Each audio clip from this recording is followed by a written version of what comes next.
त्याच्यावर त्याची एक वेगळं वातावरण समाजात निर्माण करणं हा सहज सत्तेचा गैरवापर आहे. कारणं दुसरी काहीतरी असतील ती काय तुम्हाला माहिती नाही, पण त्या दुसऱ्या कारणाच्या संबंधी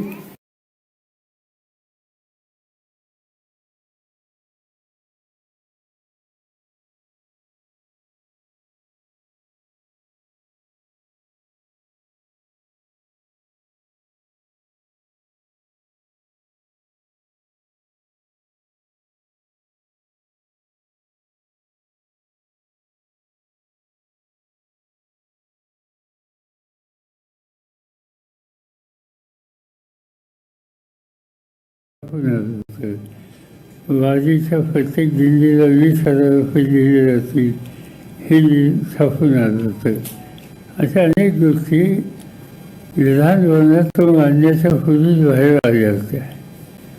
याचा अर्थ सत्य असा आहे की एक तर अर्थसंकल्पाचं त्याची गुप्तता जी ठेवायची असते ती त्या ठिकाणी ठेवली गेलेली नाही.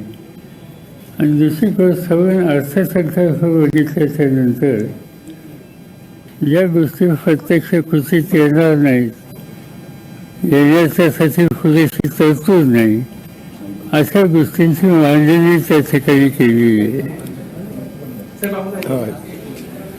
अशा गोष्टींची मांडणी त्या ठिकाणी केली आहे. सवन अर्थसंकल्प 3 महिन्यांनी होणारी विधानसभेची निवडणूक लक्षामध्ये ठेवून मांडलेलं आहे. ज्या तरतुदी केल्यात त्या तरतुदी लोकांच्या पर्यंत पोचायला कित्येक महिने लागतील. कारण तरतूद करायची कमी रकमेची आणि प्रत्यक्ष सुचवायचं की अधिक रक्कम दिली जाईल. म्हणजे तुम्ही एकंदर जमा, एकंदर महसुली तूट आणि एकंदर लागणारी आवश्यकता या 3 गोष्टींचे आकडे बघितले त्या आवश्यकतेच्या पेक्षा कितीतरी कमी रकमेची उपलब्धता आहे. आणि म्हणून एका दृष्टीनं हा अर्थसंकल्प लोकांना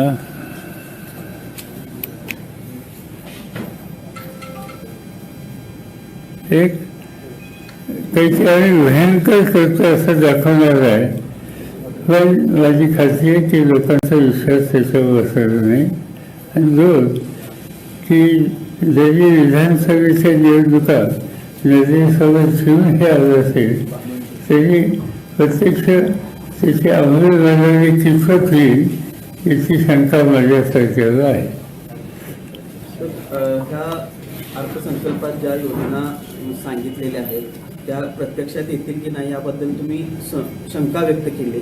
मात्र अजितदादा काल म्हणाले की पूर्ण या सगळ्याचा याला किती खर्च येणार आहे ह्या बजेट ठरवून आम्ही आता मी पहिल्यांदाच अर्थसंकल्प सादर करणार 10व्या वेळा हे अर्थसंकल्प सादर करतोय. त्यामुळे सगळ्या बाबी लक्षात घेऊनच हा अर्थसंकल्प आम्ही सादर करतो. साधी गोष्ट अशी आहे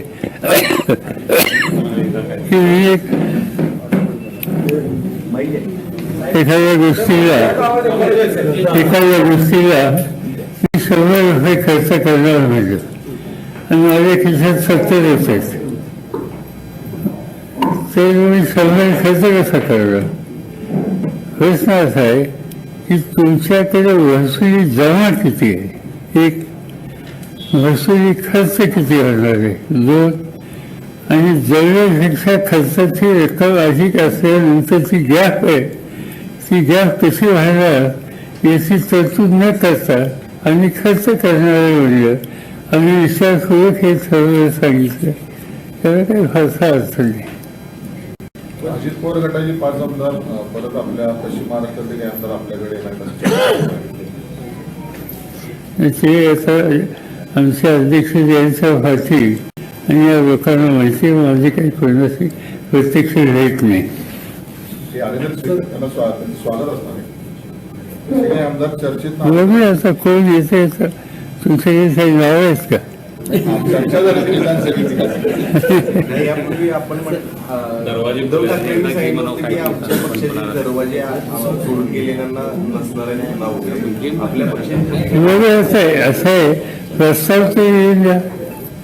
अजून प्रस्तावच नाही, निदान माझ्यासोबत अध्यक्षांच्या सोबत असेल तर तोपर्यंत कसं भाष्य झालेल्या करेल. निवडणुकांवरून वाटते तसे काही हालचाली आता बघूया असं काय होतं ते. तर जे बजेट जे आहे ते विधानसभा डोळ्यासमोर ठेवून केलं गेलं असेल असं तुम्ही म्हणताय. तुम्हाला वाटतं का की लाडकी बहीणसारखी योजना असेल किंवा कृषीचं वीज बिल माफ असेल याचा काय फायदा होईल महायुतीला असं वाटतं एकूणच ज्या पद्धतीने ह्या योजना दिलेल्या आहेत? ते प्रत्यक्ष अंमलबजावणी कधी होईल त्याच्यावर आहे एक. आणि समजा की हे वीज माफी हा निर्णय जर खरंच राहला तर आज वीज मंडळाची स्थिती काय त्यांना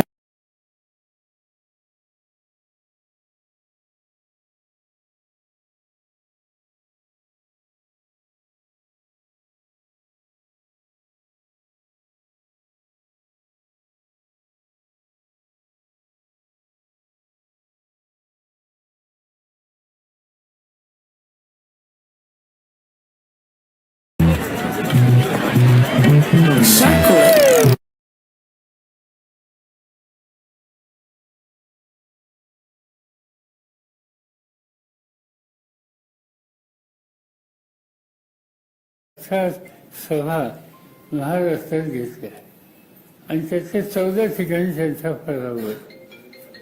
म्हणून माझी तर अध्यक्षाची विनंती आहे की महाराष्ट्राच्या विधानसभेच्या निवडणुकीत मोदी साहेबांनी जास्तीत जास्त सभा घ्याव्यात. साहेब, या सगळ्या यशाच्या पार्श्वभूमीवर आगामी विधानसभा निवडणुकीची आपली महाविकास आघाडीची तयारी कशी असणार आहे किंवा कसं तुम्ही असं आहे की आमची काही अजून चर्चा नाही.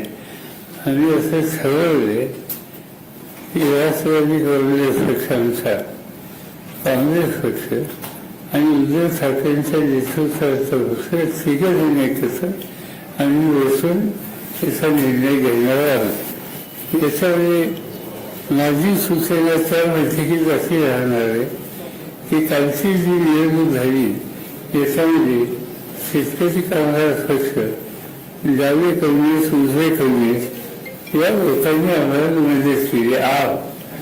या लोकांनी आम्हाला मदत केली आणि मग जरी आम्ही तिघं बसणार असलो तर हे डाव्या विचारसरणीचे जे घटक आहेत आणि जे मोदी सरकारचे विरोधी आहेत त्यांनाही बरोबर घ्यायचा आमचा प्रयत्न आहे. आणि आमची चर्चा झाल्याच्या नंतर जागांचं वाटप झालं तो पक्ष त्यांच्या सरकारला, त्यांच्या संघटनेला विश्वासात घेऊन त्यांचे निर्णय घेतले. विधानसभा निवडणुकीत मुख्यमंत्री पदाचा चेहरा असल्याशिवाय समोर जाणं हे धोक्याचं आहे असं परवा संजय राऊत म्हणाले. तुम्हाला तसं वाटतं का विधानसभेला एखादा मुख्यमंत्री पदाचा चेहरा असणं गरजेचं आहे? आमची आघाडी हाच आमचा सामुदायिक चेहरा. त्याच्यात कोणती एखादी व्यक्ती आमच्या निर्णयासमोर सामूहिक नेतृत्व हे आमचं सूत्र आहे. उद्धव ठाकरे असू शकतात का मुख्यमंत्री पदाचा चेहरा? सांगितलं ना, सामूहिक नेतृत्व. ज्या पद्धतीने लोकसभा निवडणुकीनंतर विश्लेषण समोर येत आहे, देवेंद्र फडणवीसांनी पहिल्यांदाच जबाबदारी घेतली आणि राजीनाम्याची तयारी सुद्धा दाखवली. म्हणजे मंत्रिमंडळातून मला मुक्त करा अशा पद्धतीची मागणी केली. दुसऱ्या बाजूला अजित पवार गटावरती सुद्धा आहे ते वारंवार भाजपच्या मुखपत्रातून किंवा अनेक गोष्टीतून आहे ते टीका भाजपचे नेते करताना पाहायला मिळतात. त्यांना घेतलं आणि आमचा फटका होता. उघडपणे हे सगळं बोललं जाते. काय वाटते हे सगळं? त्याच्या अडचणीचा प्रश्न त्याचा मी कसा भाष्य करू? अडचणीचा प्रश्न एक दुकानात त्यांचं आहे. लोकसभा अध्यक्षांनी आपल्या भाषणामध्ये ज्या पद्धतीनं आणीबाणीचा उल्लेख केला, इंदिरा गांधींचा त्यामध्ये उल्लेख केला, कसं बघता याकडं? ज्या पद्धतीने असं की लोकसभेच्या अध्यक्षांचा त्या ठिकाणचं भाषणाचा तो जो भाग होता तो त्या पदाच्या प्रतिष्ठेला सोडणार नव्हता. आणीबाणीचा प्रश्न तेव्हा आता 50 वर्षे झाली. इंदिरा गांधी हयात नाही. आणि त्याच्यानंतर तुम्हाला जर आठवत असेल की आणीबाणीच्या नंतर इंदिराबाईंनी देशाच्या समोर दिलगिरी व्यक्त केली होती आणि त्यामुळे आता तो प्रश्न 50 वर्षापूर्वीचा करायचं काय कारण होतं एक. आणि दुसरी गोष्ट अशी की स्पीकर त्यांची जबाबदारी आहे का राजकीय भाषण असं भाष्य करण्याची. पण त्यांना काही जे सुचवलं असेल ते बहुतेक बोललेले असते आणि ते काही जे काही भाष्य केलं ते आम्हाला अजिबात योग्य वाटले नाही. त्या पदाची प्रतिष्ठाला धक्का देणारी आणि तिथंच नाही इव्हन राष्ट्रपतींच्या भाषणात सुद्धा त्याचा उल्लेख होता. तोही काळजीची आवश्यकता नव्हती. साहेब, राज्यात कायदा व सुव्यवस्थेचा प्रश्न निर्माण झालेला, विशेषतः पुण्यामध्ये ही अवस्था वाईट नाही. असं आहे की पुण्यामध्ये गेले काही दिवस जे पुढे येतोय ते नव्या पिढीला व्यसनाधीन बनवण्यासाठी ज्या गोष्टीचा प्रचाराची विक्री केली जाते ती वाढलेली आहे असं दिसतंय. आणि हे वाढतं फळात एकंदर कायदा आणि सुव्यवस्थेच्या दृष्टीने अत्यंत घातक आहे. आपण अपेक्षा करूया की राज्य सरकार याची सहन करणारी नोंद घेईल. संविधान वनावरून या सगळ्या लोकसभा निवडणुकीमध्ये प्रचार झाला किंवा संविधान बदलायचं आहे अशा पद्धतीने हा सगळा काही प्रचार झाला. त्यानंतर शशी थरूरांनी परवा शपथ घेताना शेवटी जय संविधान म्हणलं, त्याला लोकसभा अध्यक्षांनीच आक्षेप घेतला. कसं बघताय? असं की शपथ घेताना त्याचा एक ध्यासा असतो, त्याच्या बाहेर जायचं नसतं. आणि अनेकदा नवीन किंवा निवडून आलेले सभासद शपथ घेताना त्या ध्यासाच्या